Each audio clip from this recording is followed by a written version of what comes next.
Setiap malam, tepat pukul 2 dini hari, aku memergoki ibu mertuaku diam-diam masuk ke kamar putraku, yang berumur 12 tahun. Karena curiga, keesokan harinya aku nekat memasang CCTV tersembunyi di dalam kamar anakku. Malam itu, aku menunggu. Dan saat aku membuka rekamannya, jantungku serasa berhenti berdetak. Aku tak menyangka ternyata. Sebelum ceritanya dimulai, silahkan tulis di kolom komentar dari daerah mana saja teman-teman yang menonton cerita ini. Jangan lupa like dan subscribe agar channel ini bisa semakin berkembang dan bisa mempersembahkan cerita yang lebih menarik lagi. Rumah itu terasa menyempit. Sejak 3 minggu lalu, sejak Ibu Widi, ibu mertua Intan, pindah ke rumah mereka, suasana yang dulu hangat terasa tegang. Kepindahan itu terpaksa. Rumah tua peninggalan almarhum ayah mertuanya dijual oleh saudara-saudara Kevin dan Ibu Widi, yang tidak kebagian banyak, akhirnya tidak punya pilihan selain menumpang pada putra satu-satunya, Kevin. Intan, sebagai seorang istri, berusaha menerima dengan lapang dada. Ia merapikan kamar tamu di sebelah kamar putra mereka, Rafa, dengan sebaik mungkin. Ia memindahkan meja kerjanya sendiri ke sudut ruang tamu yang sempit agar mertuanya nyaman. Intan, yang sehari-hari mengenakan hijab sederhana, selalu memegang prinsip untuk menghormati orang tua. Namun, menghormati Ibu Widi adalah sebuah ujian kesabaran yang berat. Ibu Widi adalah wanita yang pendiam, tapi tatapan matanya tajam. Setiap kali Intan memasak, Ibu Widi akan duduk di meja makan, mengawasinya dalam diam. Lalu, saat Kevin pulang kerja, barulah komentar itu keluar. "Masakanmu hari ini sedikit asin, Intan. Kevin tidak boleh makan terlalu banyak garam, nanti darahnya tinggi," katanya dengan nada datar, seolah Intan sengaja ingin meracuni suaminya sendiri. Kevin, yang terjebak di tengah, hanya bisa tersenyum canggung. "Sudahlah, Bu. Masakan Intan enak kok," belanya, tapi suaranya pelan.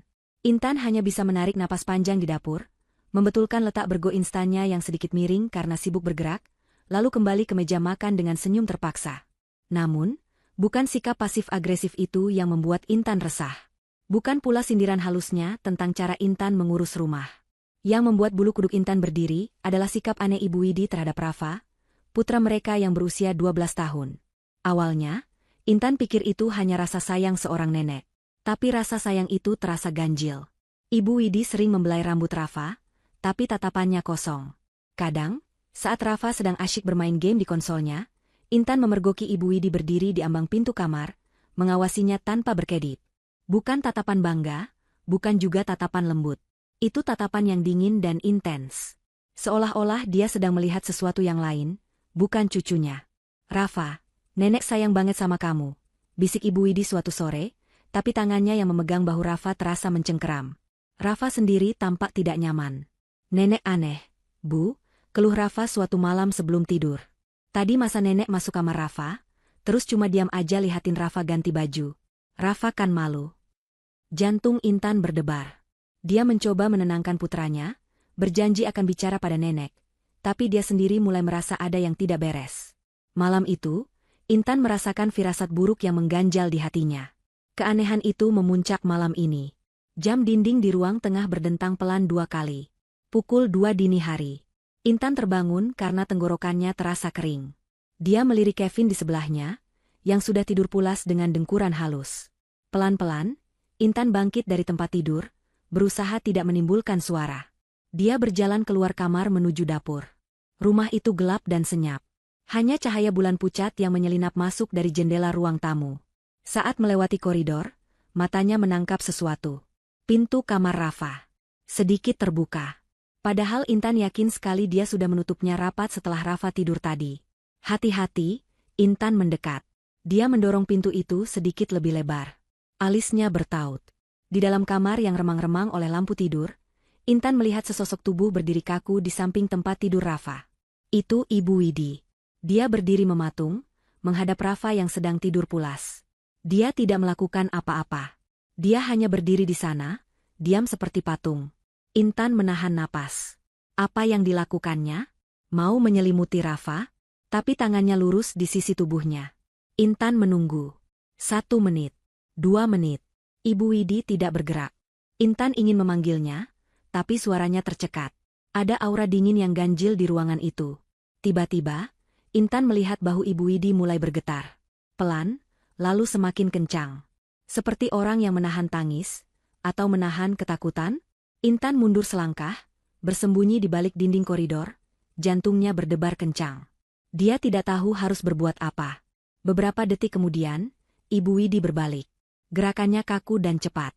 Dia berjalan tergesa keluar dari kamar Rafa, menarik pintu hingga tertutup rapat.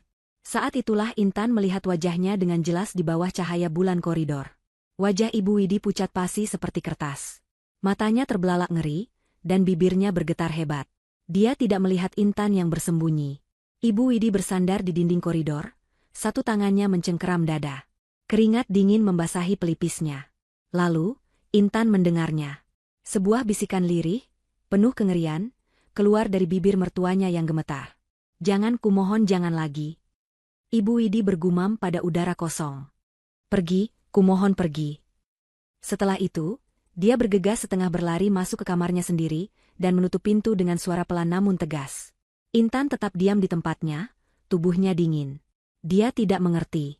Takut? Takut pada apa? Apa yang ada di dalam kamar anaknya? Dan apa maksudnya dengan, "Jangan lagi"? Intan tidak bisa tidur lagi malam itu.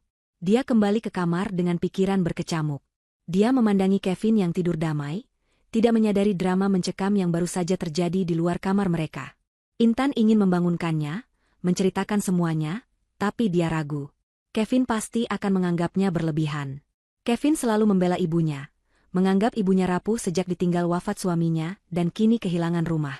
Intan memejamkan mata, tapi bayangan wajah pucat Ibu Widi terus terngiang di benaknya. Keesokan paginya, Intan mengamati Ibu Widi di meja makan. Mertuanya itu tampak seperti biasa. Wajahnya kembali masam, mengeluhkan nasi goreng buatan Intan yang katanya terlalu berminyak. Tidak ada tanda-tanda ketakutan yang semalam Intan lihat. Seolah-olah kejadian pukul 2 pagi itu tidak pernah terjadi. Ibu Widi bahkan sempat menyendokkan nasi lebih banyak ke piring Rafa. "Makan yang banyak, Cu. Biar cepat besar," katanya. Tapi tangannya sedikit gemetar saat meletakkan sendok. Atau itu hanya ilusi Intan? Keraguan mulai menyergap Intan. Apa dia hanya bermimpi? Malam kedua, Intan memutuskan untuk membuktikannya. Dia tidak tidur. Dia mematikan lampu kamar, tapi matanya tetap terbuka, menatap langit-langit. Dia menunggu. Pukul 1:55. Dia mendengar suara decit pelan pintu kamar Ibu Widi terbuka. Intan segera bangkit. Dia mengintip dari celah pintunya. Benar saja. Sosok Ibu Widi berjalan mengendap-endap di koridor gelap, menuju kamar Rafa. Pintu kamar Rafa terbuka, lalu tertutup lagi. Intan menunggu di koridor yang dingin. 5 menit berlalu. 10 menit. Jantung Intan berdebar. Kenapa lama sekali? Tepat di menit ke-15, pintu kamar Rafa terbuka. Ibu Widi tersandung keluar, nyaris jatuh. Wajahnya lebih pucat dari malam sebelumnya. Kali ini, Intan bisa melihat dengan jelas matanya basah oleh air mata ketakutan. "Cukup, ampuni aku," bisiknya, kali ini lebih jelas. Dia terisak tertahan sambil berlari kecil ke kamarnya. Intan mematung. Ini nyata. Ini terjadi lagi. Rasa takut menjalari tulang punggungnya. Apa yang dilakukan mertuanya di dalam sana? Dan kenapa dia begitu ketakutan? Malam ketiga, Intan tidak menunggu. Begitu mendengar pintu Ibu Widi terbuka, Intan langsung keluar kamar. Dia sengaja menyalakan lampu koridor. Ibu Widi, yang tangannya baru saja memegang gagang pintu kamar Rafa, terlonjak kaget. "Intan, kamu mengagetkan ibu," serunya, suaranya sedikit bergetar. Wajahnya berusaha terlihat normal, tapi Intan bisa melihat kepanikan di matanya. "Ibu mau apa?" tanya Intan, suaranya pelan namun tegas. Dia berdiri di antara Ibu Widi dan pintu kamar putranya. "Mau apa?" "Ya mau mengecek cucu ibu." "Apa salahnya?" Ibu Widi berusaha galak, tapi suaranya gagal menyembunyikan getaran. "Setiap malam, Bu, jam 2 pagi, balas Intan. Wajah Ibu Widi langsung berubah. Kemarahan kini menggantikan kepanikan. "Kamu mengintai saya, ya? Lancang sekali kamu. Saya ini neneknya, saya berhak melihat cucu saya kapanpun saya mau. Kamu ini menantu, jangan sok mengatur," bentak Ibu Widi. "Kamu pasti mau menuduh saya yang tidak-tidak, kan? Mau mengadu ke Kevin, kan? Dasar menantu tidak tahu diuntung." Intan terdiam. Reaksi defensif yang begitu meledak-ledak itu justru semakin meyakinkannya. Ibu Widi jelas menyembunyikan sesuatu. Intan tidak menuduh, Bu. Intan cuma khawatir. Ibu terlihat ketakutan setiap kali keluar dari kamar Rafa, kata Intan jujur. Ketakutan? Omong kosong. Sergah Ibu Widi cepat. Saya cuma kedinginan. Sudah, minggir. Saya mau tidur.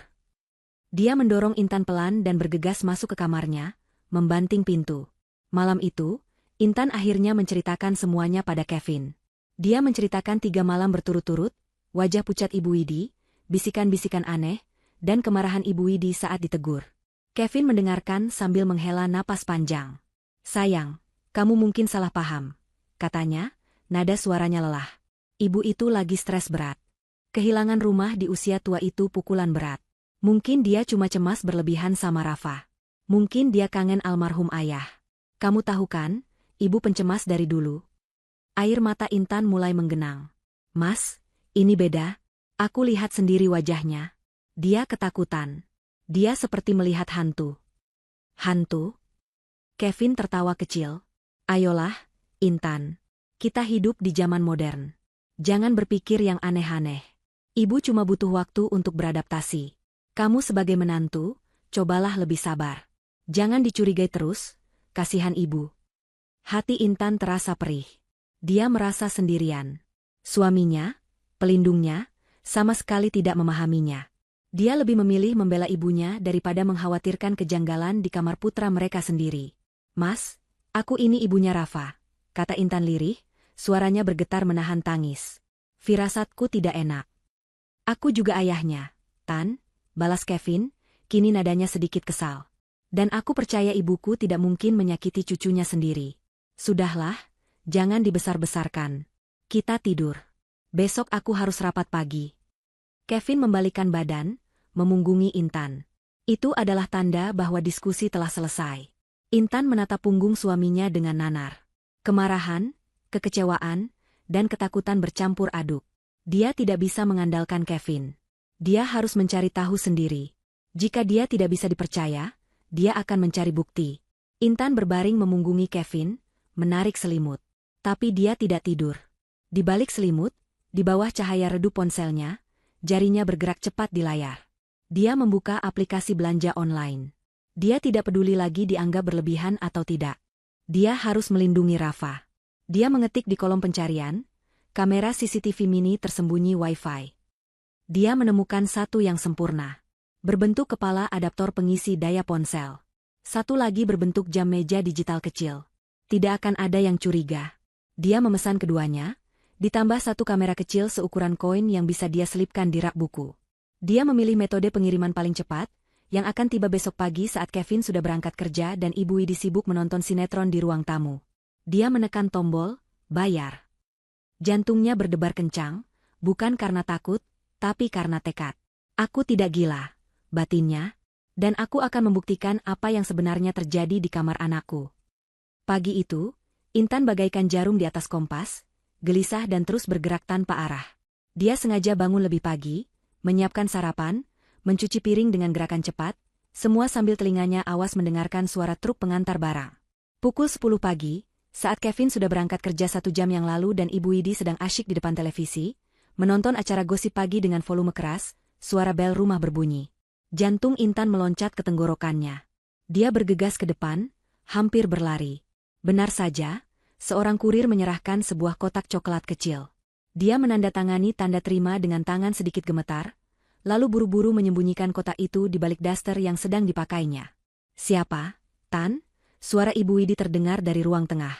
Oh, ini paket pesanan jilbab saya, Bu, jawab Intan, berusaha senormal mungkin. Dia masuk ke kamarnya dan mengunci pintu. Napasnya terengah. Dia membuka kotak itu dengan kasar. Di dalamnya, terbungkus rapi dalam busa, ada 3 benda kecil. Sebuah adaptor pengisi daya ponsel berwarna putih, sebuah jam meja digital kecil dengan angka merah menyala, dan 1 kamera seukuran koin yang tampak rapuh. Inilah senjatanya. Harapannya untuk mengungkap kebenaran. Atau mungkin, harapannya untuk membuktikan bahwa dia tidak gila. Dia membaca buku panduan singkatnya berulang kali, memastikan dia tahu cara menyambungkannya ke aplikasi di ponselnya. Kesempatan itu datang lebih cepat dari yang diduga. Selesai menonton televisi, Ibu Widi mengeluh pusing. Ibu mau istirahat di kamar dulu. Pusing lihat gosip artis. Gerutunya. Dia masuk ke kamarnya dan menutup pintu. Intan menunggu 15 menit, memastikan tidak ada suara lagi dari kamar mertuanya. Ini saatnya. Dia mengambil 3 kamera itu dan bergegas ke kamar Rafa. Rafa masih di sekolah. Kamarnya rapi dan senyap. Jantung Intan berdebar begitu kencang, hingga dia takut Ibu Widi bisa mendengarnya dari kamar sebelah. Pertama, kamera koin. Dia memeriksanya, lalu menyelipkannya dengan hati-hati di rak buku, di antara 2 action figur pahlawan super milik Rafa. Lensa kecilnya menatap lurus ke arah tempat tidur. Sempurna. Tidak akan ada yang menyadarinya. Kedua, jam meja digital. Dia meletakkannya di meja belajar Rafa, di samping tumpukan buku pelajaran. Dia menyambungkannya ke stop kontak, dan angka digital merah menyala. Itu terlihat seperti jam biasa, namun lensanya tersembunyi di balik layar gelap, memberikan sudut pandang yang lebih luas ke seluruh area tempat tidur. Terakhir, adaptor pengisi daya. Ini yang paling mudah sekaligus paling penting. Dia keluar dari kamar Rafa, menutup pintu pelan. Dia berjalan ke koridor dan mencolokkan adaptor itu ke stop kontak yang terletak di dinding, tepat di antara pintu kamar Rafa dan pintu kamar Ibu Widi. Posisi ini memberinya pandangan penuh ke siapapun yang keluar masuk dari kedua kamar itu. Dia kembali ke kamarnya sendiri, mengunci pintu, dan duduk di tepi tempat tidur. Tangannya gemetar saat membuka aplikasi di ponselnya. Satu persatu, 3 layar kecil muncul di ponselnya. Kamera koridor, menampilkan lorong yang sepi. Kamera jam digital, menampilkan kamar Rafa dari sudut meja belajar. Kamera rak buku, menampilkan gambar close-up ke tempat tidur. Semuanya berfungsi. Gambarnya jernih. Dia bahkan bisa mendengar suara samar detak jam dinding dari kamera koridor. Sepanjang sisa hari itu, Intan tidak bisa tenang. Dia memasak makan siang sambil sesekali melirik ponselnya. Dia melihat Ibu Widi keluar kamar pada pukul 1 siang, berjalan ke dapur untuk mengambil air minum, lalu kembali ke kamarnya. Gerak-geriknya terekam jelas. Pukul 2:30, dia melihat Rafa pulang sekolah. Putranya itu berlari kecil di koridor, melempar tasnya ke lantai kamar, lalu merebahkan diri di kasur sambil bermain ponsel. Rafa sama sekali tidak menyadari bahwa ibunya sedang mengawasinya lewat 3 pasang mata tersembunyi. Hati Intan terasa perih melihatnya. Dia merasa bersalah telah melanggar privasi putranya sendiri, tapi rasa takut akan apa yang terjadi di malam hari jauh lebih besar. Malam akhirnya tiba. Makan malam terasa sangat canggung. Kevin masih bersikap sedikit dingin pada Intan, lebih banyak bicara pada ibunya tentang pekerjaannya. Ibu Widi, sebaliknya, tampak lebih pendiam dari biasanya. Dia tidak banyak mengeluh tentang masakan Intan. Dia hanya makan dalam diam, sesekali melirik arah Rafa dengan tatapan yang tidak bisa Intan artikan. Selesai makan malam, Intan menyuruh Rafa mengerjakan PR dan bersiap tidur. Pukul 9, Intan masuk ke kamar Rafa. Dia menyelimuti putranya, duduk di tepi tempat tidur sejenak, mengusap rambutnya. "Rafa sayang ibu," kata putranya itu, matanya sudah setengah terpejam. "Ibu lebih sayang Rafa," bisik Intan, menahan air mata. "Tidur yang nyenyak ya, nak." Dia mencium kening Rafa, lalu mematikan lampu besar, menyisakan lampu tidur kecil yang remang-remang. Dia menutup pintu kamar Rafa dengan hati-hati. Di kamarnya, Kevin sudah bersiap tidur. Dia membaca berita di ponselnya sejenak, lalu meletakkannya. "Aku tidur duluan. Masih kesal sama kamu," gumamnya pelan, tapi cukup jelas untuk didengar Intan. Intan tidak menjawab. Dia hanya mengangguk dan ikut berbaring. Dia mematikan lampu kamar. Kevin langsung memunggunginya dan tak lama kemudian dengkuran halusnya terdengar. Intan menunggu. Dia menarik ponselnya dari bawah bantal. Layarnya menyala dalam kegelapan, menampilkan 3 kotak video live feed. Dia menaikkan level kecerahan layar serendah mungkin, agar tidak membangunkan Kevin. Matanya terpaku pada layar. 1 jam berlalu. Pukul 11 malam. Tidak ada gerakan. Hanya koridor sepi dan kamar Rafa yang gelap. Pukul 12 malam. Dia mulai menguap. Matanya perih karena terus-menerus menatap layar. Pukul 1 dini hari. Dia nyaris menyerah. Mungkin Ibu Widi tidak akan datang malam ini. Mungkin pertengkarannya dengan Intan semalam membuatnya jera. Mungkin Intan memang berlebihan. Dia hampir saja mematikan ponselnya dan tidur. Tapi sesuatu menahannya. Tepat ketika jam di ponselnya menunjukkan pukul 2, sebuah getaran pelan terasa dari ponsel di tangannya. Notifikasi sensor gerakan. Mata Intan langsung terbuka lebar. Dia melihat ke layar. Di kotak video kamera koridor, Pintu kamar Ibu Widi terbuka. Sangat pelan, nyaris tanpa suara. Sesosok tubuh keluar. Itu Ibu Widi. Dia mengenakan daster tidur yang sama seperti malam-malam sebelumnya. Dia berjalan mengendap-endap. Dia berhenti tepat di depan pintu kamar Rafa. Dia tampak ragu sejenak, menoleh ke kiri dan ke kanan di koridor yang gelap.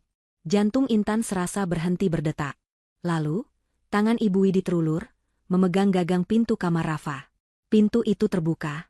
Ibu Widi masuk, lalu menutup pintu di belakangnya dengan sama pelannya.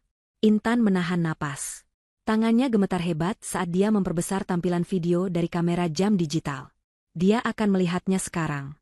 Dia akan melihat apa yang sebenarnya terjadi di dalam sana. Layar ponsel Intan kini sepenuhnya menampilkan gambar dari kamera jam digital. Dalam cahaya lampu tidur yang redup, gambar itu tampak kebiruan dan berbintik, namun cukup jelas. Intan melihat Ibu Widi masuk ke dalam kamar. Mertuanya itu tidak langsung berjalan ke tempat tidur. Dia berdiri mematung di dekat pintu selama hampir 1 menit penuh, seolah sedang mengumpulkan keberanian. Napasnya terlihat berat, bahunya naik turun. Lalu, dengan langkah yang sangat pelan, dia mulai berjalan mendekati tempat tidur Rafa. Setiap langkahnya terlihat ragu-ragu. Dia berhenti di sisi tempat tidur, tepat di tempat Intan melihatnya malam pertama kali. Dia berdiri di sana, menatap Rafa yang sedang tidur pulas. Rafa tidur miring, memeluk guling, napasnya teratur. Intan menunggu. Apa yang akan dia lakukan? Apa dia akan menyentuh Rafa? Menyakitinya? Tapi Ibu Widi hanya diam. Dia menatap. 1 menit. 2 menit. 3 menit. Intan beralih ke feed kamera rak buku. Sudut pandang ini lebih dekat, memperlihatkan ekspresi Ibu Widi dengan lebih jelas. Wajahnya tegang. Bibirnya bergerak-gerak seperti sedang bergumam, tapi tidak ada suara yang terdengar. Tiba-tiba, Intan melihat tubuh Ibu Widi menegang. Dia mundur selangkah, tangannya terangkat pelan ke depan dada, seperti kaget. Intan cepat-cepat kembali ke feed jam digital yang menampilkan gambar lebih luas. Matanya terbelalak. Sesuatu terjadi pada Rafa. Putranya, yang tadinya tidur miring, kini bergerak. Tapi gerakannya sangat aneh. Kaku. Seperti boneka kayu yang ditarik tali. Rafa, dengan gerakan patah-patah, mengubah posisinya. Dia duduk tegak di tempat tidur. Gerakan itu tiba-tiba dan senyap. Jantung Intan serasa mencelos. Yang paling mengerikan adalah, mata Rafa tetap terpejam rapat. Wajahnya damai seperti orang tidur, tapi dia duduk tegak lurus, menghadap lurus ke depan. Kamera merekam reaksi Ibu Widi dengan jelas. Dia membekap mulutnya dengan kedua tangan. Tubuhnya mulai gemetar hebat. Dia mundur 1 langkah lagi, menabrak meja belajar Rafa, menimbulkan suara gedebuk pelan. Tapi dia tampak tidak peduli. Matanya terpaku pada sosok Rafa yang duduk tegak dengan mata terpejam. Dia terlihat sangat ketakutan. Ya Tuhan, Rafa. Bisik Intan pada dirinya sendiri di balik selimut, tubuhnya mulai dingin. Kemudian, hal yang paling tak terbayangkan, hal yang akan menghantui mimpi buruk Intan selamanya, terjadi. Rafa, dalam posisi duduknya yang kaku dan mata terpejam, perlahan mengangkat tangan kanannya. Sangat pelan. Lengan itu terentang lurus ke depan. Jari telunjuknya teracung. Menunjuk. Lurus. Tepat ke arah Ibu Widi yang berdiri gemetar ketakutan di dekat meja belajar. Intan merasa tidak bisa bernapas. Ini tidak mungkin. Ini tidak nyata. Putranya sedang sleepwalking? Tapi sleepwalking macam apa ini? Kamera jam digital, yang posisinya paling dekat, kini menangkap suara. Mulut Rafa yang tadinya terkatup rapat dalam tidur, kini terbuka sedikit. Sebuah suara keluar dari sana. Bukan teriakan, bukan pula kata-kata yang jelas. Itu sebuah bisikan. Bisikan yang serak dan panjang, seolah berasal dari tempat yang sangat jauh. SSSHH, Ibu. Suara itu pelan, tapi di kesunyian kamar itu, terdengar sangat jelas di rekaman. Reaksi Ibu Widi sangat ekstrim. Mendengar bisikan itu, dia seolah baru saja disambar petir. Dia menjerit.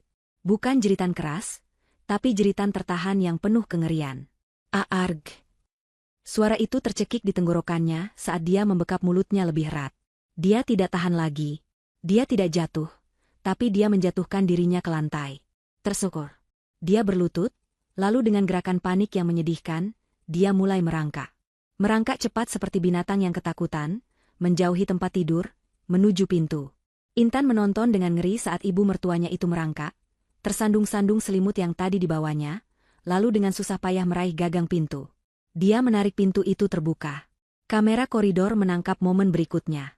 Ibu Widi terhuyung-huyung keluar dari kamar Rafa, berlari lintang pukang dengan wajah yang tidak bisa digambarkan lagi oleh kata-kata.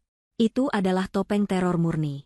Dia berlari masuk ke kamarnya sendiri dan membanting pintu begitu keras, hingga suaranya terdengar sampai ke kamar Intan.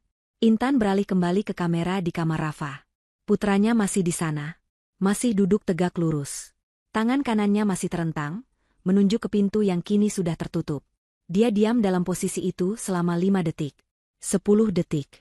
Lalu, sama kakunya seperti saat dia duduk, tubuhnya perlahan merebah kembali ke tempat tidur. Dia jatuh telentang ke bantal. Dia menghela napas panjang sekali, napas orang yang tidur sangat lelap. Lalu dia berbalik miring, memeluk gulingnya lagi, dan kembali diam. Seolah-olah tidak ada satupun dari kejadian mengerikan itu yang pernah terjadi. Intan menjatuhkan ponselnya ke kasur. Dia tidak bisa. Dia tidak bisa bernapas. Jantungnya bukan lagi berdebar, tapi serasa berhenti berdetak. Tubuhnya kaku, membeku di tempat tidur. Apa yang baru saja dia lihat? Apa itu tadi? Anaknya? Rafanya dia apa? Dan Ibu Widi? Kenapa dia bereaksi seperti itu? Seolah-olah dia sedang melihat sesuatu yang dia kenali. Sesuatu yang sangat dia takuti. Bisikan, "Ibu." Kenapa itu membuat mertuanya merangkak ketakutan? Ini lebih buruk dari yang dia bayangkan. Ini bukan sekadar nenek pencemas. Ini bukan sekadar sleepwalking biasa. Ada sesuatu yang kelam, sesuatu yang jahat, atau sesuatu yang sangat menyedihkan sedang terjadi di rumah ini. Dan putranya, Rafa, ada di pusat semua itu. Intan mulai gemetar hebat, tak terkendali. Dia meraih ponselnya lagi, memutar ulang rekaman itu. Dia harus memastikannya. Dia harus melihatnya lagi. Dan lagi. Intan tidak tidur. Dia membiarkan ponselnya tergeletak di samping bantal, layarnya sudah gelap, tapi rekaman mengerikan itu terus berputar di dalam kepalanya. Dia berbaring kaku, menatap kegelapan, mendengarkan dengkuran halus Kevin di sebelahnya. Sebuah jurang pemisah yang dalam terasa membentang di antara mereka. Suaminya tidur nyenyak, tidak menyadari bahwa di kamar sebelah, putra mereka baru saja menjadi media untuk sesuatu yang begitu menakutkan hingga membuat seorang wanita tua merangkak histeris. Intan merasa sendirian. Lebih sendirian dari yang pernah ia rasakan seumur hidupnya. Setiap suara decit di rumah itu membuatnya terlonjak. Dia memutar ulang bisikan itu, "Ibu." Itu suara Rafa, tapi bukan Rafa. Itu serak dan penuh penderitaan. Dan tatapan Ibu Widi. Itu bukan sekadar kaget. Itu adalah tatapan orang yang bertemu kembali dengan mimpi buruk terbesarnya. Pagi datang membawa kelegaan palsu. Cahaya matahari yang menerobos masuk terasa seperti tamparan, terlalu ceria untuk kengerian yang Intan rasakan. Dia memaksakan dirinya bangkit. Tubuhnya terasa berat seperti timah. Dia melirik Kevin yang sedang bersiap ke kamar mandi. Dia harus bersikap normal. Dia tidak boleh terlihat panik, setidaknya belum. Dia harus mengumpulkan lebih banyak bukti. Dia harus tahu apa yang ada di kamar itu. Dia menyiapkan sarapan dengan tangan robotik. Nasi goreng lagi. Dia tidak punya tenaga untuk memikirkan menu lain. Kevin duduk di meja makan, masih dengan sisa-sisa kekesalan semalam. "Ibu mana?" tanyanya sambil mengoleskan selai roti. "Belum keluar," jawab Intan singkat. Dia mengetuk pintu kamar Ibu Widi. "Bu, sarapan sudah siap." Hening sejenak, lalu terdengar suara serak dari dalam. "Ibu tidak enak badan." "Nanti saja." Intan mengangguk pada pintu yang tertutup itu. Tentu saja. Dia tidak akan keluar. Dia terlalu takut. Ini adalah konfirmasi yang Intan butuhkan. Kejadian semalam 100% nyata. "Jaga ibu ya, Tan," kata Kevin sebelum berangkat kerja. Nada bicaranya sedikit melunak. Mungkin merasa bersalah, atau mungkin tulus mengkhawatirkan ibunya. Kayaknya dia beneran lagi banyak pikiran. Intan hanya mengangguk, mengantarnya sampai teras, dan mengunci pintu begitu mobil Kevin menghilang di tikungan. Rumah itu terasa sunyi. Rafa sudah berangkat dijemput bus sekolah 1 jam yang lalu. Sekarang, hanya ada dia dan Ibu Widi yang bersembunyi di kamarnya. Inilah saatnya. Dia tidak ragu-ragu lagi. Dia berjalan lurus ke kamar Rafa. Pintu itu tertutup rapat. Dia membukanya pelan. Sinar matahari pagi memenuhi ruangan itu, menerangi poster-poster pahlawan super di dinding dan mainan-mainan yang berserakan rapi di kotak. Semuanya terlihat normal. Terlalu normal. Kamar anak laki-laki biasa. Tapi Intan tahu, di bawah permukaan yang ceria ini, Ada sesuatu yang salah. Matanya langsung tertuju pada area di dekat meja belajar. Tempat di mana Ibu Widi tersungkur dan mulai merangkak.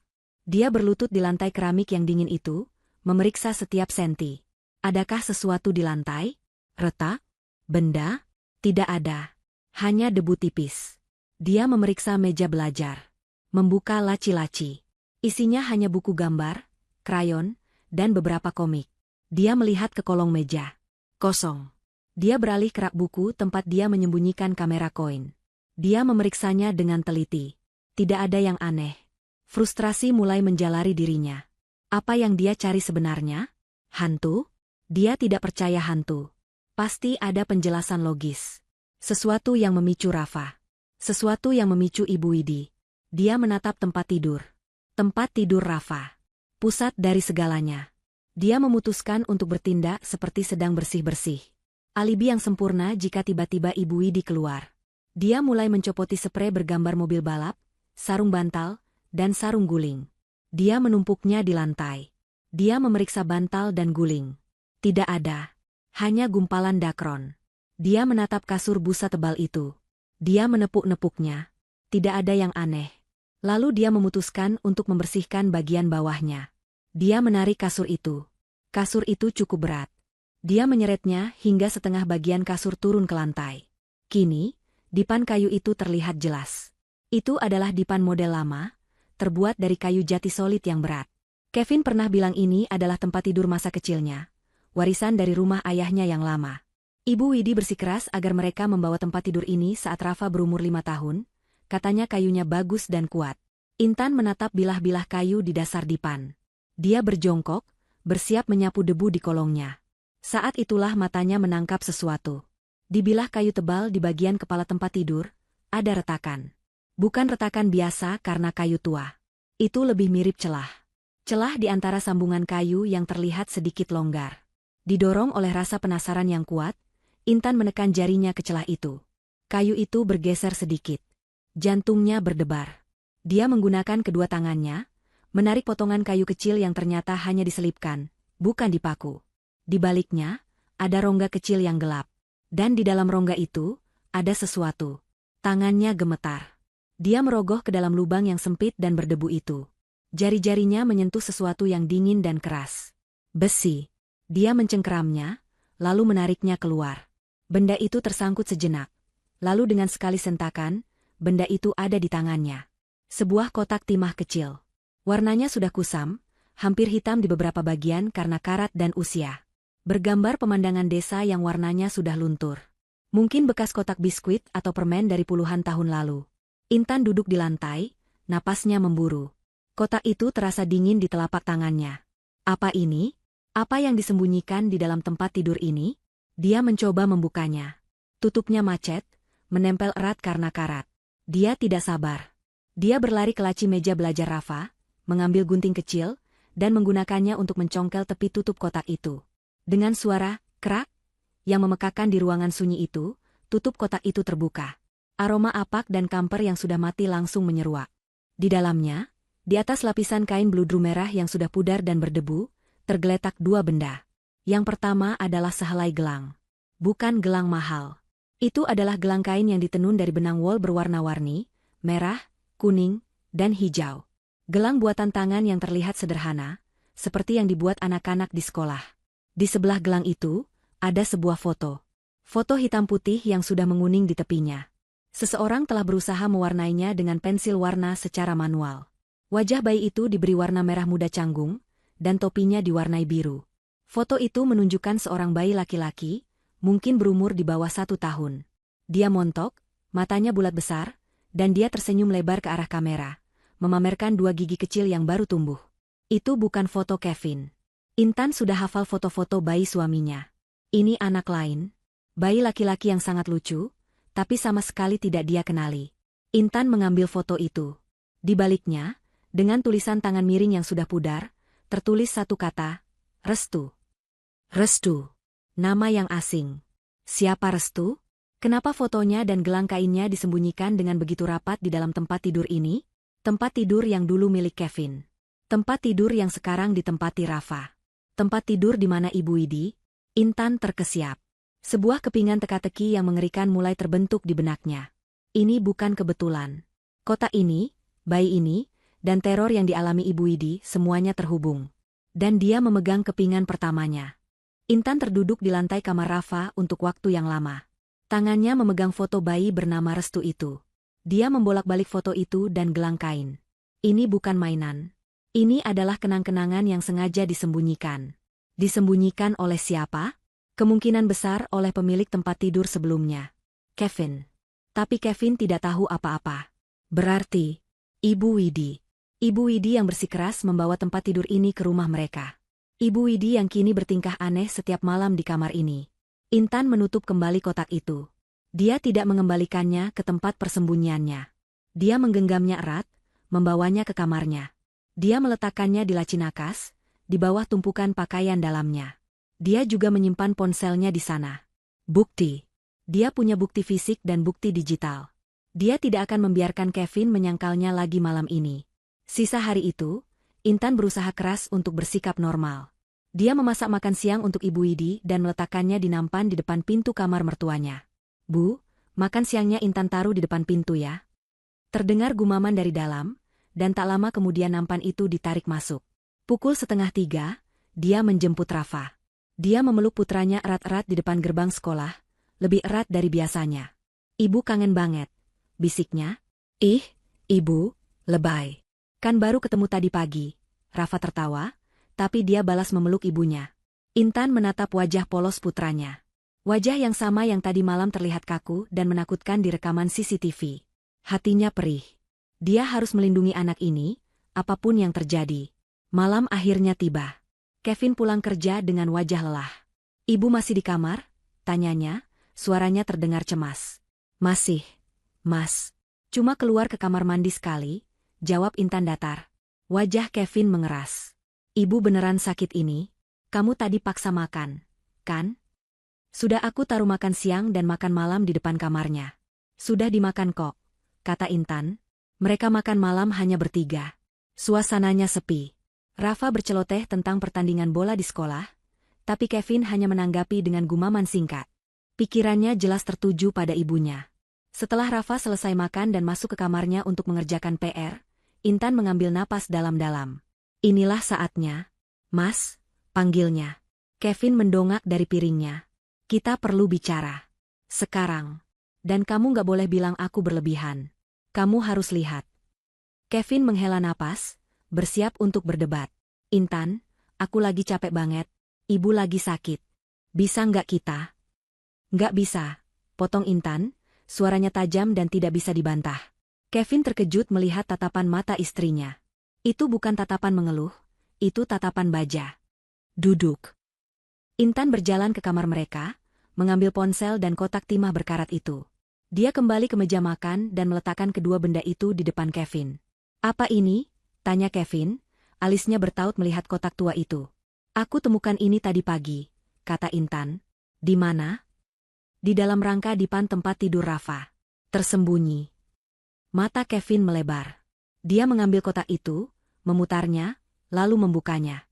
Dia menatap foto bayi di dalamnya, lalu beralih ke gelang kain. "Foto siapa ini?" tanyanya, bingung. "Aku nggak tahu," jawab Intan. "Tapi ini ada di kamar Rafa. Di tempat tidur kamu yang lama. Tempat tidur yang ibu paksa kita bawa." Kevin terdiam, dia mulai melihat ada sesuatu yang ganjil. "Dan sekarang," lanjut Intan, suaranya sedikit gemetar. "Kamu lihat ini? Ini yang terjadi tadi malam. Ini yang membuat ibumu mengunci diri di kamar seharian." Intan menekan tombol play di ponselnya. Dia memutar rekaman dari kamera jam digital. Kevin menonton dalam diam. Dia melihat ibunya masuk. Dia melihat ibunya berdiri gemetar. Lalu dia melihatnya. Dia melihat putranya sendiri, Rafa, duduk tegak dengan mata terpejam. Wajah Kevin memucat. Dia mencondongkan tubuhnya ke depan, matanya terpaku pada layar. Dia melihat tangan kecil Rafa terangkat dan menunjuk. Dan kemudian, dia mendengarnya. Bisikan serak itu. "Ibu." Kevin tersentak mundur, seolah-olah dia baru saja ditampar. Ponsel itu masih memutar rekaman, menunjukkan Ibu Widi menjerit tertahan, tersungkur, dan merangkak panik keluar kamar. Kevin menatap Intan. Wajahnya putih seperti kertas. Bibirnya bergetar. Dia tidak bisa berkata-kata. Itu apa itu? Suaranya pecah. Rafa, dia itu editan, kan? Kamu tahu itu bukan editan, Mas, kata Intan pelan, air matanya akhirnya jatuh. Itu yang aku coba bilang ke kamu. Itu yang membuat ibumu ketakutan setengah mati. Kevin menunduk, kedua tangannya memegangi kepalanya. Dia memutar ulang rekaman itu sekali lagi, seolah tidak percaya dengan apa yang dilihatnya. Dia gemetar. Dia akhirnya percaya. Ya Tuhan, ya Tuhan. Intan, apa yang terjadi? Dia bangkit berdiri. Wajahnya kini bukan lagi pucat, tapi merah padam karena campuran amarah dan ketakutan. Kita harus tanya ibu. Dia berjalan cepat ke kamar Ibu Widi. Intan mengekor di belakangnya, membawa kotak timah itu. Kevin tidak mengetuk. Dia menggedor pintu dengan keras. Bu, buka pintunya. Buka. Kita perlu bicara. Sekarang. Suaranya menggema di koridor. Terdengar suara langkah kaki terseret dari dalam. Pintu terbuka sedikit. Ibu Widi menjulurkan kepalanya. Wajahnya bengkak dan kuyu. Ada apa? Vin? Kenapa teriak-teriak? Ibu pusing. Pusing? Suara Kevin berat dan serak. Dia mendorong pintu hingga terbuka lebar, membuat Ibu Widi terhuyung mundur. Jelaskan ini apa, Bu? Kevin merebut kotak timah dari tangan Intan dan membantingnya ke meja rias di kamar Ibu Widi. Tutupnya terbuka, foto bayi dan gelang itu terlihat jelas. Reaksi Ibu Widi seketika. Itu adalah reaksi yang tidak mungkin pura-pura. Semua sisa warna di wajahnya menghilang. Dia menatap kotak itu seolah melihat ular berbisa. Tidak. Bibirnya gemetar. Dari mana kamu dapat itu? Itu ada di tempat tidur Rafa, bentak Kevin. Tempat tidur yang ibu paksa kami bawa. Siapa bayi ini, Bu? Ibu Widi mundur, dia ambruk ke tepi tempat tidurnya. Dia mulai terisak. Bukan tangisan sedih, tapi tangisan panik. Dia kembali, dia nggak pernah pergi, dia tahu aku di sini. Siapa, Bu? Kevin berteriak, kehilangan kesabarannya. Jelaskan. Ibu Widi mengangkat wajahnya. Matanya liar, dipenuhi teror dan rasa bersalah yang sudah mengendap puluhan tahun. Dia menatap Kevin, lalu Intan, lalu kembali ke kotak itu. Restu, pekiknya, suaranya melengking tinggi. Itu Restu. Anakku. Anak ibu. Kevin dan Intan membeku. Restu? Anak? Kevin bingung. Maksud ibu? Aku kan anak satu-satunya. Bukan, jerit Ibu Widi, kini histeris. Kamu bukan anak satu-satunya. Dia yang pertama. Restu itu kakak kamu. Kakak yang aku buang. Kata-kata itu menggantung di udara, mematikan. Buang? Ulang Kevin, suaranya nyaris tak terdengar. Intan menutup mulutnya, ngeri. Aku membuangnya. Ibu Widi meraung, mencengkeram rambutnya sendiri. Aku meninggalkannya dan sekarang dia kembali. Dia kembali lewat anakmu untuk membalas dendam padaku. Hening. Satu kata itu, membuang, menggantung di udara kamar yang pengap itu seperti vonis mati. Kevin dan Intan membeku. Pikiran mereka berdua tidak sanggup mencerna makna dari kata-kata itu. Apa? Suara Kevin nyaris tak terdengar, serak. Apa maksud ibu, buang? Ibu bercanda, kan? Dia menggelengkan kepalanya pelan, sebuah tawa kecil yang kering dan histeris keluar dari bibirnya. Nggak mungkin. Ibuku nggak mungkin. Aku melakukannya. Raung Ibu Widi, suaranya pecah oleh isak tangis yang meledak. Dia menunduk dalam-dalam, tubuhnya terguncang hebat. Dia tidak lagi berusaha terlihat kuat. Topeng keangkuhan dan sikap masam yang selama ini dia tunjukkan hancur berkeping-keping, menampakkan seorang wanita tua yang patah dan diliputi teror. Aku membuangnya. Anakku sendiri. Daging darahku sendiri. Kevin bersandar di dinding, kakinya lemas. Rasanya dia ingin muntah. Intan, meski ngeri, tetap berdiri tegak. Dia perlu tahu. Dia berhak tahu. Kenapa, Bu? Tanya Intan, suaranya dingin dan stabil, kontras dengan lolongan Ibu Widi. Kenapa ibu tega melakukan itu? Ibu Widi mengangkat wajahnya yang basah. Matanya bengkak. Dia menatap Intan, lalu Kevin, seolah memohon pengampunan yang dia tahu tidak akan pernah didapatnya. Kalian tidak mengerti, bisiknya. Kalian tidak tahu bagaimana rasanya hidup saat itu. Kalian tidak tahu bagaimana ayahmu, Vin. Dan cerita itu pun mengalir, seperti racun yang akhirnya keluar dari luka yang membusuk. Cerita itu dimulai puluhan tahun lalu, tak lama setelah dia menikah dengan almarhum suami pertamanya, Ayah Kevin. Ayah Kevin adalah pria yang keras, sangat dihormati, dan sangat peduli pada citra. Baginya, kehormatan dan pandangan orang lain adalah segalanya. Setahun setelah menikah, Ibu Widi melahirkan putra pertama mereka. Restu. Dia bayi yang sempurna, bisik Ibu Widi, matanya menatap kosong ke foto di kotak timah itu. Matanya bulat seperti ayahmu, kulitnya bersih. Dia terdiam, menelan ludah. Tapi, dia terlahir dengan bibir sumbing yang parah. Dan tangan kirinya, jari-jarinya tidak sempurna. Hanya ada 2 jari. Intan menutup mulutnya. Kevin memejamkan mata, kepalanya bersandar di dinding. Bagi ayahmu, lanjut Ibu Widi, suaranya kini penuh kebencian yang terpendam. Itu adalah aib. Sebuah kutukan. Dia malu. Dia menolak menggendong Restu. Dia menolak mengakuinya. Ibu Widi menceritakan tahun-tahun pertama yang penuh siksaan. Tetangga berbisik-bisik. Keluarga besar mencibir. Mereka menyebut Restu, anak pembawa sial. Dan suaminya? Dia melampiaskan semua kemarahannya pada Ibu Widi. Itu semua salahmu, teriaknya setiap malam. Kamu pasti punya dosa besar makanya melahirkan anak cacat seperti itu. Ibu Widi mencoba melindungi Restu. Dia menyembunyikannya di dalam rumah. Dia membuatkan gelang kain itu agar Restu kecil terhibur. Dia diam-diam memotretnya saat suaminya sedang bekerja. Dia menyimpan kenangan itu di kotak biskuit tua, dan menyembunyikannya di celah dipan tempat tidur Restu. Satu-satunya tempat rahasia miliknya. Kamar Restu selalu dikunci jika ada tamu. Tapi Restu tumbuh, kata Ibu Widi. Dia mulai bisa berjalan. Dia mulai ingin keluar. Dia tidak mengerti kenapa dia harus bersembunyi. Saat Restu berumur 5 tahun, kesabaran ayah Kevin habis. Dia baru saja kehilangan promosi jabatan penting. Seseorang menyindirnya di kantor, bagaimana mau mengurus divisi, mengurus anak cacat saja tidak becus. Malam itu, dia pulang dan menghancurkan seisi rumah. Dia memberi Ibu Widi ultimatum. Pilih anak sialan itu, atau pilih aku dan rumah ini.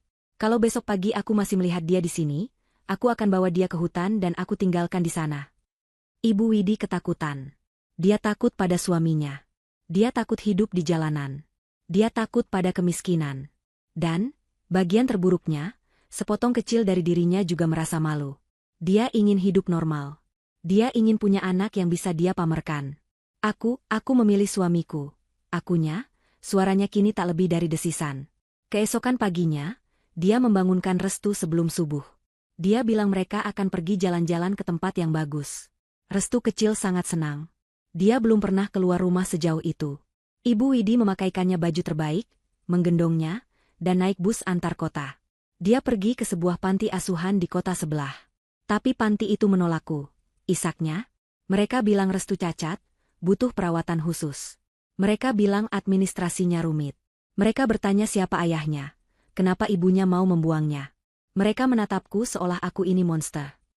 Panik dan putus asa, dia membawa Restu pergi dari panti itu. Hari sudah sore. Hujan mulai turun.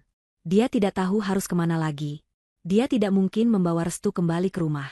Suaminya akan benar-benar membunuhnya, atau lebih buruk, menyakiti Restu.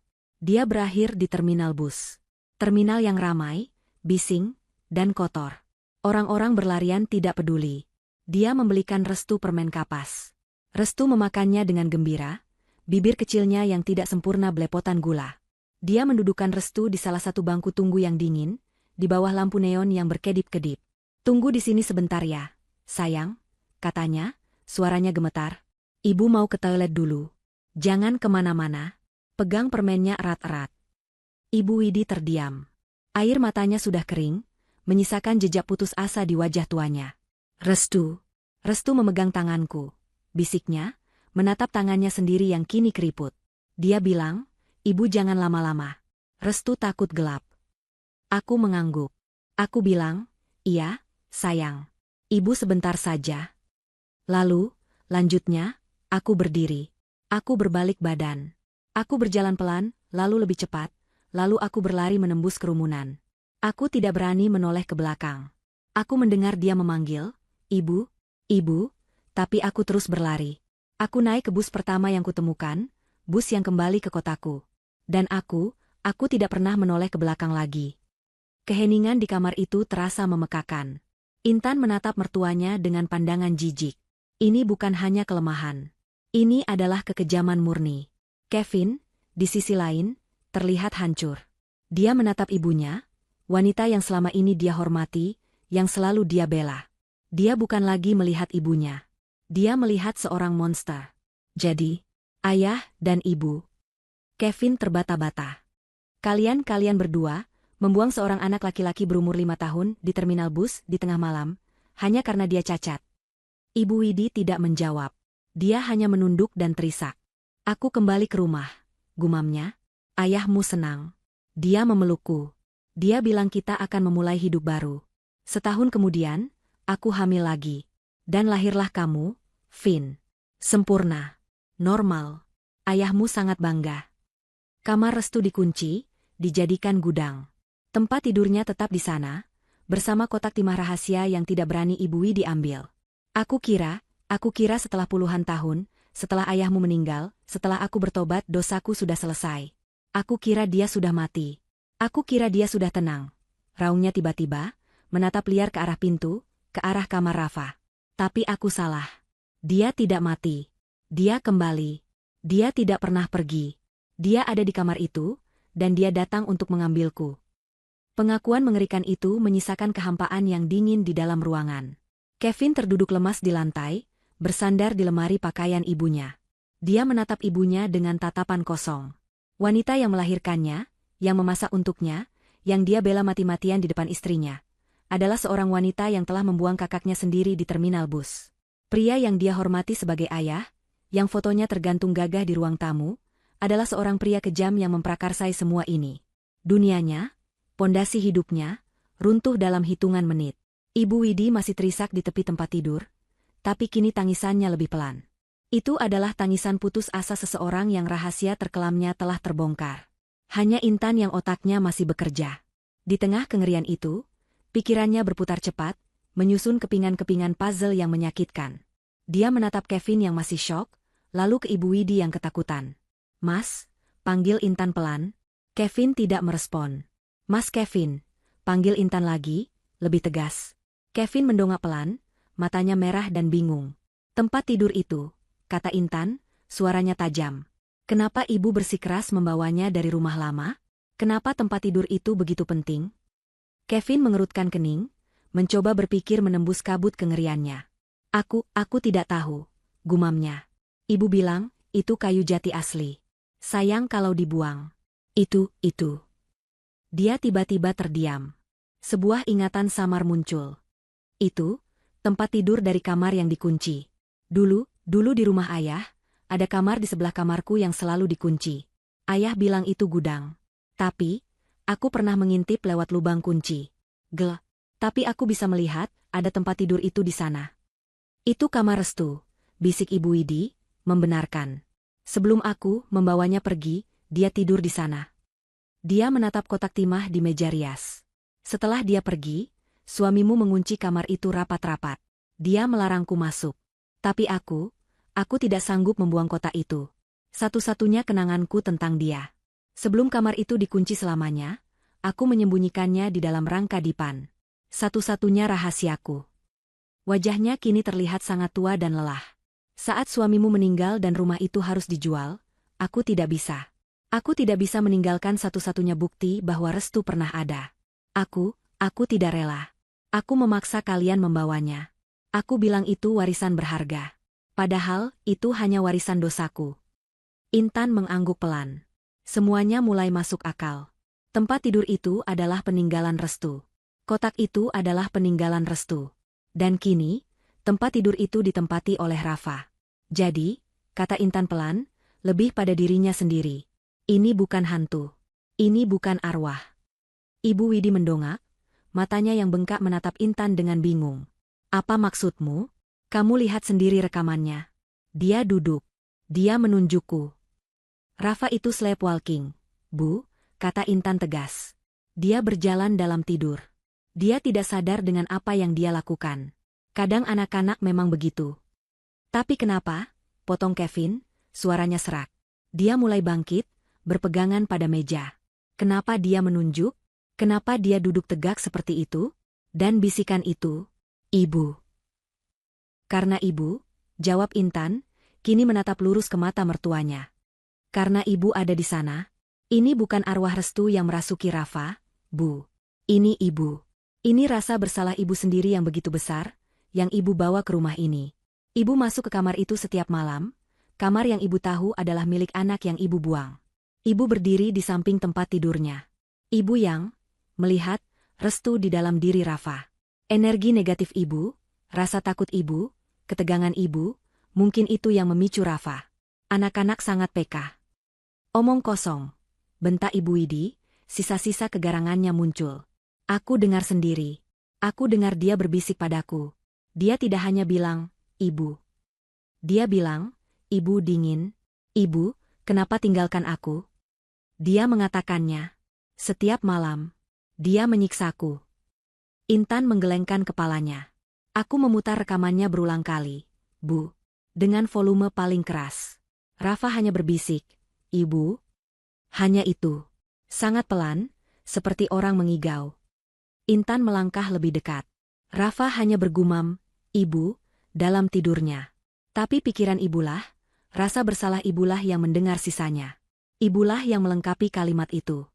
"Ibu dingin. Kenapa tinggalkan aku?" Itu bukan suara restu, Bu. Itu adalah suara hati nurani ibu sendiri. Suara yang ibu coba kubur selama puluhan tahun. Ibu yang meneror diri ibu sendiri. Penjelasan logis itu, entah kenapa, terasa lebih mengerikan daripada cerita hantu. Tidak ada supranatural. Yang ada hanya psikologi murni dari rasa bersalah yang sudah membusuk. Kevin menatap ibunya dengan tatapan baru. Tatapan dingin penuh kesadaran. "Jadi selama ini," kata Kevin pelan, "ibu ketakutan setengah mati, bukan karena ibu melihat hantu." Dia menelan ludah. "Ibu takut, karena ibu ingat." Pukulan telak itu mendarat sempurna.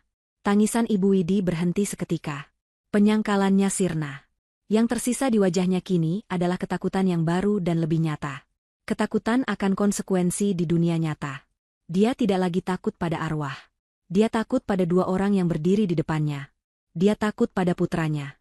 Dia takut pada menantunya. Dia takut pada kebenaran. "Kalian?" bisiknya, bibirnya gemetar. "Kalian mau apa? Kalian mau bilang siapa-siapa?" Matanya beralih ke Kevin, memohon. "Vin, kamu anak ibu, kamu nggak akan." Kevin membuang muka. Rasa muak memenuhi dirinya. Dia menatap Intan. Mata istrinya tidak lagi marah, tapi penuh tekad. Intanlah yang menjawab. "Ini bukan lagi cuma soal ibu. Ini soal anak kami, Rafa, yang ibu jadikan pelampiasan teror ibu. Dan ini soal anak yang ibu buang." Intan mengambil napas dalam-dalam. "Kita tidak bisa membiarkan ini, Mas. Kita tidak bisa pura-pura tidak tahu." Dia menatap Ibu Widi dengan tajam. "Kita harus tahu," kata Intan. "Kita harus tahu apa yang sebenarnya terjadi pada Restu." Kamar tidur Ibu Widi terasa seperti ruang sidang yang pengap. Pengakuan mengerikan itu telah diucapkan, dan kini yang tersisa hanyalah puing-puing dari sebuah keluarga. Kevin masih terduduk di lantai, napasnya berat, menatap ibunya dengan campuran ngeri dan jijik yang tak terlukiskan. Dia adalah anak yang berbakti, anak yang selalu membela ibunya, bahkan ketika itu menyakiti istrinya. Kini, dia menyadari bahwa wanita yang dia bela adalah seorang monster yang menyembunyikan dosanya di balik wajah rapuh. Dia telah membuang kakaknya. Kevin memiliki seorang kakak laki-laki, dan ibunya telah membuangnya di terminal seperti sampah. Intan, sebaliknya, berdiri tegak. Kemarahannya telah tergantikan oleh tekad yang dingin. Dia menatap suaminya yang hancur, lalu pada ibu mertuanya yang gemetar ketakutan. "Mas," kata Intan pelan, namun suaranya membelah keheningan. "Duduk di kursi. Kita belum selesai." Kevin mendongak, menatap istrinya. Dia melihat kekuatan di mata Intan, kekuatan yang selama ini dia abaikan. Dia bangkit perlahan, tubuhnya terasa tua, dan duduk di kursi meja rias, di samping kotak timah yang terkutuk itu. "Apa-apa yang kamu mau?" bisik Ibu Widi, matanya melirik liar antara Kevin dan Intan. Dia takut. Bukan lagi takut pada arwah, tapi takut pada mereka. "Apa kalian akan lapor polisi?" Aku sudah tua. Vin, kamu anak ibu, kamu nggak akan tega." Anak ibu? Suara Kevin datar, tanpa emosi. Anak ibu yang mana? Anak yang ibu buang di terminal, atau anak yang ibu jadikan penggantinya? Kata-kata itu menusuk Ibu Widi lebih tajam dari pisau. Dia terisak. Aku terpaksa, Vin. Ayahmu. Jangan sebut nama dia, bentak Kevin, kemarahan akhirnya meledak. Kalian berdua sama saja. Kalian pembunuh. Kalian membunuh kakakku. Kita tidak tahu itu. Sela Intan cepat, suaranya tetap tenang. Kita tidak tahu apa yang terjadi padanya. Dan kita akan cari tahu. Ibu Widi mendongak, kepanikan baru memenuhi matanya. Cari tahu? Buat apa? Itu sudah puluhan tahun. Dia pasti sudah tidak ada. Buat apa membuka luka lama? Luka ini tidak pernah tertutup, Bu, kata Intan dingin. Luka ini hanya membusuk di bawah tempat tidur anak saya. Ibu membawanya ke rumah ini. Ibu yang membukanya. Kevin mengusap wajahnya kasar. Dia mengambil napas dalam-dalam, berusaha menemukan kembali pijakannya. Dia menatap Intan, sebuah keputusan terbentuk di matanya. Dia tidak lagi membela ibunya. Dia kini berpihak pada kebenaran. Benar kata Intan, kata Kevin. Kita akan cari restu. Hidup atau mati, kita akan temukan dia. Dan ibu akan bantu kami. Enggak mau. Ibu Widi menggeleng keras. Aku enggak mau. Itu masa lalu. Kubur saja. Kumohon, Vin. Intan, jangan paksa ibu. Intan maju selangkah. Ibu tidak punya pilihan. Ibu akan ceritakan semuanya. Tanggal berapa? Terminal mana? Pakaian apa yang dia pakai? Ciri-ciri khususnya. Semuanya. Atau kami yang akan menyerahkan rekaman CCTV ini dan foto ini ke polisi. Biar mereka yang mencari, dan biar mereka yang menginterogasi ibu. Ancaman itu nyata. Ibu Widi tahu dia sudah terpojok. Dia menatap putranya, mencari sisa-sisa pembelaan, tapi yang dia temukan hanyalah tatapan dingin seorang hakim. Rencana itu terbentuk malam itu juga. Kevin, dengan hati hancur, menyadari bahwa dia tidak bisa menangani ini sendirian. Dia butuh bantuan profesional. Dia teringat Sarah, teman lamanya di kampus yang kini menjadi jurnalis investigasi terkenal. Dia memiliki program televisi mingguan yang didedikasikan untuk mengungkap kasus-kasus lama dan mencari orang hilang. Ini adalah satu-satunya jalan. Dia menelepon Sarah, menceritakan garis besarnya, tentu saja dengan menyamarkan identitas ibunya untuk sementara. Sarah, yang mencium sebuah cerita besar yang memilukan, langsung setuju untuk membantu. Mereka memberitahu Ibu Widi keesokan harinya. Seorang jurnalis akan datang ke rumah ini besok malam, kata Kevin datar, sambil duduk di meja makan. Ibu Widi, yang dipaksa keluar kamar oleh Intan, nyaris tidak menyentuh sarapannya. Dia akan mewawancarai ibu. Dia akan menayangkannya di televisi. Seluruh Indonesia akan tahu. Gelas di tangan Ibu Widi bergetar hebat. Televisi? Enggak. Kevin, jangan. Ibu malu. Nanti kata orang apa? Malu? Intan tertawa sinis. Ibu baru bicara soal malu sekarang? Dulu, rasa malu itulah yang membuat ibu membuang anak ibu, kan? Ibu lebih takut pandangan orang daripada nasib anak ibu sendiri. Jadi, anggap saja ini penebusan dosa. Ibu akan hadapi rasa malu yang seharusnya ibu hadapi 30 tahun lalu. Ibu Widi menangis, memohon, bahkan bersujud di kaki Kevin. Vin, ampuni ibu, jangan permalukan ibu di depan dunia. Ibu rela dihukum apa saja, tapi jangan itu. Ini bukan hukuman, Bu, kata Kevin, hatinya sekeras batu. Ini adalah cara satu-satunya untuk menemukan restu. Cerita ibu, wajah ibu, pengakuan ibu mungkin ada yang melihat. Mungkin ada yang ingat. Mungkin ada yang menolong anak laki-laki cacat di terminal itu puluhan tahun lalu. Ini satu-satunya kesempatan kita. Jebakan, itu telah dipasang.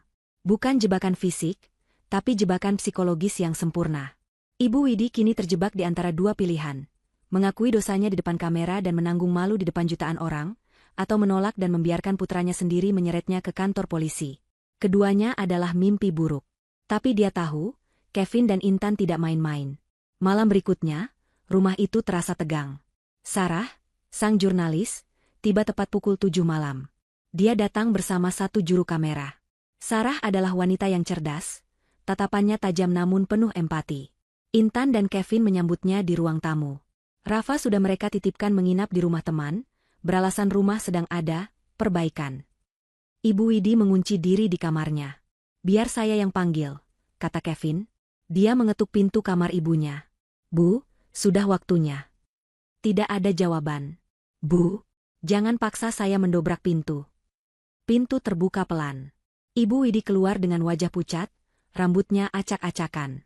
Dia mengenakan daster yang sama seperti di rekaman CCTV. Dia tampak seperti orang linglung. Sarah berdiri dan mengulurkan tangan. "Ibu Widi, saya Sarah. Terima kasih sudah bersedia bicara." Ibu Widi tidak menyambut uluran tangan itu. Dia hanya menatap juru kamera yang mulai menyalakan lampu sorot kecil dan mengangkat kameranya. Matikan itu," bisik Ibu Widi. "Nyalakan terus," kata Kevin tegas. Mereka duduk di sofa. Intan di samping Kevin, memegang erat tangan suaminya. Ibu Widi duduk sendirian di kursi tunggal, tampak kecil dan rapuh di bawah cahaya lampu. "Jadi, Bu," Sarah memulai dengan lembut, menyalakan alat perekam suaranya. Kevin bilang, "Ibu ingin mencari putra ibu yang hilang. Putra pertama ibu. Bisa ibu ceritakan?" Mata Ibu Widi menatap kosong ke kamera. Dia terdiam. "Bu," panggil Sarah lagi. "Dia hilang di mana?" Ibu Widi mulai gemetar.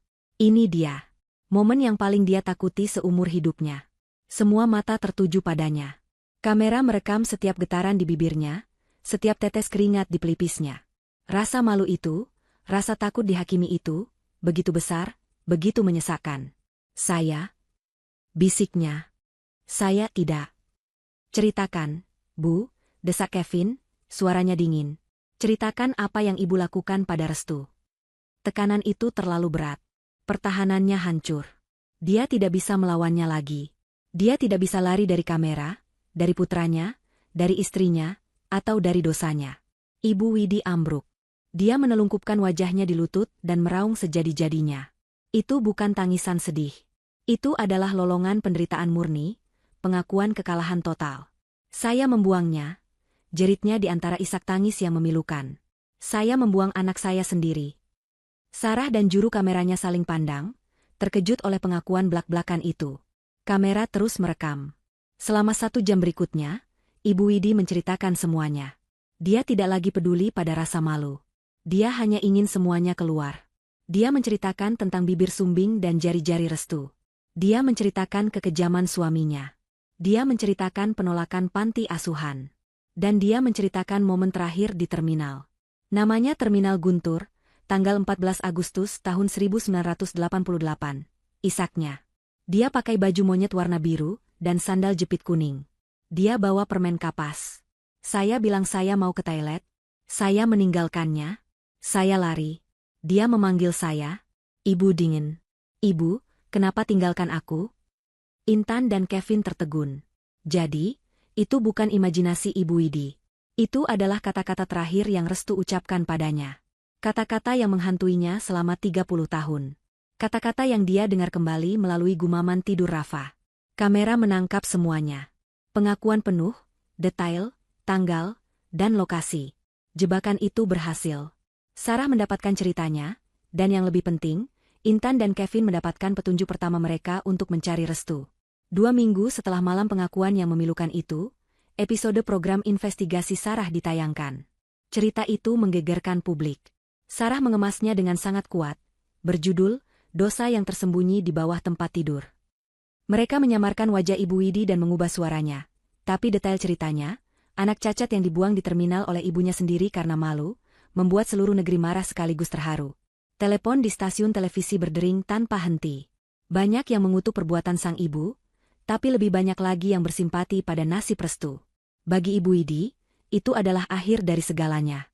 Dia tidak menonton siaran itu. Dia hanya duduk di kamarnya, menolak makan, menolak bicara. Dia tahu seluruh dunia sedang membicarakannya. Rasa malu yang coba dia hindari puluhan tahun lalu, kini datang menghantamnya 1000 kali lipat lebih kuat. Sehari setelah program itu tayang, polisi datang ke rumah Intan dan Kevin. Dipicu oleh pengakuan di televisi dan laporan resmi yang akhirnya dibuat oleh Kevin, mereka membuka kembali kasus lama itu. Meskipun kejadiannya sudah puluhan tahun, pengakuan Ibu Widi di depan kamera, ditambah kesaksian Intan dan Kevin, sudah lebih dari cukup. Ibu Widi tidak melawan saat mereka membawanya. Dia berjalan keluar dari rumah itu dengan tangan di borgol, wajahnya pucat dan kosong. Dia tidak menatap Kevin atau Intan. Karmanya telah tiba. Dia tidak dipenjara lama karena usianya, tapi dia dijatuhi hukuman atas penelantaran anak yang disengaja dan menyebabkan hilangnya seseorang. Dia menghabiskan sisa hidupnya di sebuah panti jompo yang dikelola negara, diawasi seperti tahanan, dalam aib dan kesendirian. Dia kehilangan putranya, Kevin. Dia kehilangan cucunya, Rafa. Dia kehilangan kebebasannya. Dia kehilangan segalanya karena perbuatan yang dia lakukan 30 tahun lalu. Di rumah Intan dan Kevin, suasana perlahan berubah. Setelah Ibu Widi pergi, udara terasa lebih ringan. Seolah awan gelap yang menggantung di atas rumah mereka akhirnya sirna. Hal pertama yang Intan lakukan adalah menyingkirkan tempat tidur terkutuk itu. Dia dan Kevin membakarnya di halaman belakang. Mereka melihat kayu jati tua itu dilalap api, bersama dengan kotak timah dan semua kenangan buruk di dalamnya. Intan membeli satu set tempat tidur baru untuk Rafa, lengkap dengan sprei bergambar pahlawan super favoritnya. Malam itu, Intan memasang kembali CCTV di kamar Rafa, hanya untuk memastikan. Dia melihat putranya tidur nyenyak di tempat tidur barunya, memeluk guling dengan damai. Tidak ada lagi duduk tegak. Tidak ada lagi tangan menunjuk. Tidak ada lagi bisikan. Rafanya telah kembali. Dia aman. Misteri di kamar itu telah selesai. Tapi satu misteri lagi masih tersisa. Apa yang terjadi pada Restu? Program televisi itu menghasilkan ratusan telepon, tapi kebanyakan hanya petunjuk palsu. Intan dan Kevin hampir putus asa. 3 bulan berlalu. Mereka mulai menerima kenyataan pahit bahwa Restu mungkin memang tidak selamat. Lalu, suatu sore, telepon rumah berdering. Intan yang mengangkatnya. "Halo, apa benar ini dengan Bapak Kevin?" Suara seorang pria terdengar di seberang. "Saya suaminya, ada apa ya?" jawab Intan. Nama saya Banyu," kata pria itu ragu-ragu. "Tapi, nama kecil saya dulu," katanya Restu. Jantung Intan serasa berhenti berdetak. Saya melihat acara itu bulan lalu. Istri saya yang menyuruh saya nonton. Ceritanya mirip sekali. Saya ditemukan di Terminal Guntur sekitar tahun itu. Saya tidak ingat tanggalnya. Saya masih kecil." Intan gemetar. Bapak punya ciri-ciri khusus?" tanyanya, takut berharap. Hening sejenak. "Ya," kata pria itu pelan. Saya punya bekas luka operasi di bibir saya. Dan tangan kiri saya tidak sempurna." Intan menjatuhkan teleponnya. Mas Kevin," teriaknya. Seminggu kemudian, mereka bertemu di sebuah rumah makan sederhana di kota tempat pria itu tinggal. Pria itu, Restu, datang bersama istri dan 2 anaknya. Dia adalah seorang pria parubaya yang ramah, wajahnya dihiasi bekas luka yang rapi di atas bibirnya. Dia tersenyum, dan senyum itu, meskipun berbeda, memiliki mata yang sama dengan Kevin. Tangan kirinya, yang memiliki 2 jari, dia sembunyikan dengan sopan di sakunya, tapi Kevin dan Intan sudah tahu. Restu menceritakan kisahnya. Dia ingat samar-samar duduk sendirian di terminal, kedinginan. Dia ditemukan oleh seorang polisi yang baik hati. Karena dia tidak bisa bicara banyak, dia dibawa ke panti asuhan lokal. Bukan panti yang didatangi Ibu Widi. Dia hidup di sana selama setahun sebelum diadopsi oleh sepasang suami istri sederhana yang tidak bisa memiliki anak. Mereka menyayanginya seperti anak sendiri. Mereka mengoperasinya, menyekolahkannya. Dia kini menjadi montir, memiliki bengkel kecil sendiri. Dia hidup bahagia. Pertemuan itu canggung pada awalnya, lalu berubah menjadi haru. Kevin menangis saat memeluk pria yang seharusnya menjadi kakaknya. Dia menceritakan segalanya, tentang ayah mereka, tentang Ibu Widi, tentang tempat tidur, dan tentang Rafa. Restu mendengarkan dalam diam. Dia tidak marah. Dia hanya terlihat sedih. "Saya selalu bertanya-tanya," katanya pelan, "kenapa saya dibuang? Saya kira saya anak yang jahat. Ternyata saya hanya terlahir berbeda." Kevin menggeleng. "Kamu tidak berbeda, Mas. Kamu kakakku." Itu adalah awal dari sebuah hubungan baru. Kevin akhirnya memiliki seorang kakak. Intan memiliki seorang ipar. Dan Rafa memiliki paman baru. Mereka tidak bisa mengubah masa lalu, tapi mereka bisa membangun masa depan. Malam itu, Intan dan Kevin kembali ke rumah. Rumah mereka terasa sangat damai. Rafa sudah tidur di kamarnya yang baru, aman dan tenang.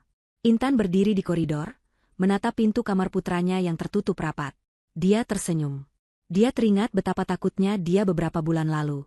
Sudah selesai, Mas, bisiknya pada Kevin yang berdiri di sampingnya. Semuanya sudah selesai. Kevin merangkul bahu istrinya. Dia menatap kamar ibunya yang kini kosong, lalu beralih ke kamar putranya. Belum, katanya pelan. Ini baru permulaan. Dia mengeluarkan ponselnya dan membuka galeri. Dia menunjukkan sebuah foto baru yang mereka ambil sore tadi. Dia, Intan, dan Rafa berdiri tersenyum di samping Restu dan keluarganya. Ini baru permulaan dari keluarga kita yang utuh. Intan bersandar di bahu suaminya. Dia memandang foto itu. Keadilan telah ditegakkan, karma telah dibayar, dan kedamaian akhirnya kembali. Kedamaian akhirnya kembali. Kedamaian akhirnya kembali. Kedamaian akhirnya kembali. Kedamaian akhirnya kembali. Kedamaian akhirnya kembali.